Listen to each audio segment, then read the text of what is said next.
Hello everyone, this is Mr. Verdon and we are going to discuss about the introduction to simple harmonic motion.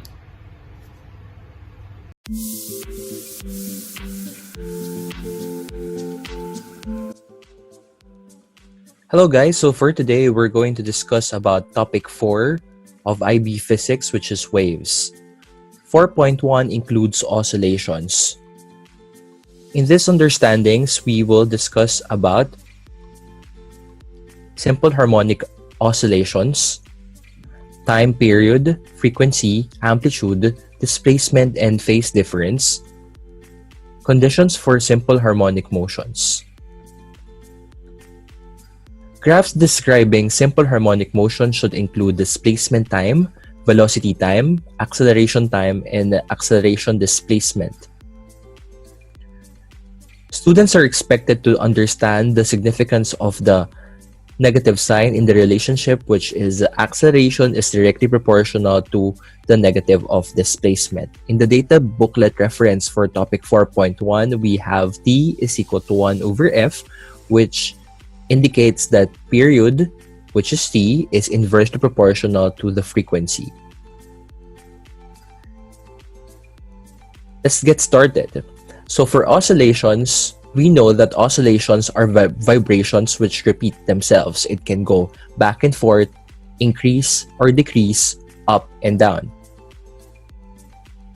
Examples can be driven externally like a pendulum in a gravitational field, something like this,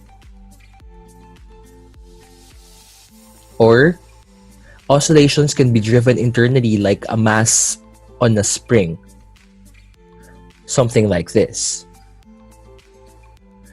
Yes, it may be different in the physical appearance of this one, of the examples, but then again, they both experience oscillations.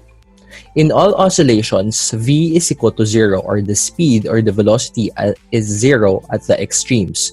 And where are the extremes? At this particular position, or at this particular position, here, and also here.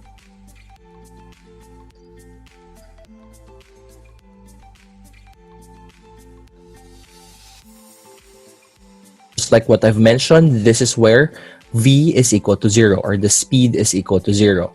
And v is having a maximum at the middle of the motion, at the equilibrium position. Notice that here at the middle is at the equilibrium position, and also here at the equilibrium position. This is a typical example of simple harmonic motion.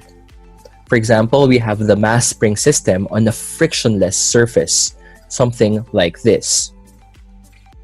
For us to give a clearer background on this one, let's have these illustrations.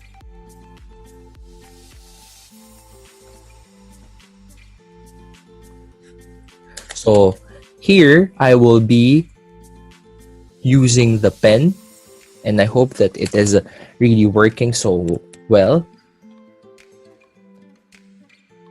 Imagine that we have the spring.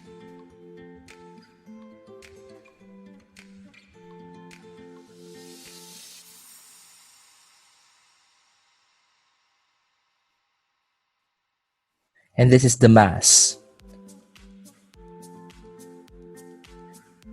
At this first position, this is at rest, and that means that this is in equilibrium position.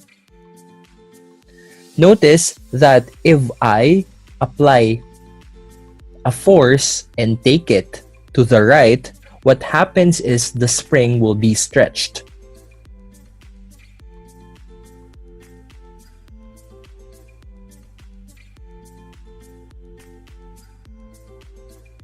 And the mass will be here. We will call this as position A.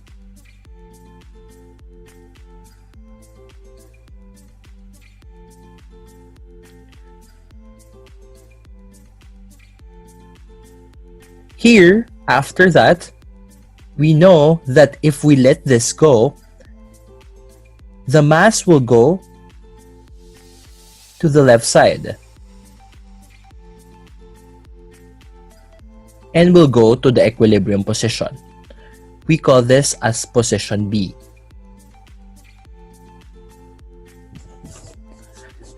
After some time, after that, it will still go to the left until it reaches a position that is at the maximum to the left. We will call this as position C. This is what happens to simple harmonic motion on a frictionless surface. You go from A to B to C from C to B to A to B to C, and so on.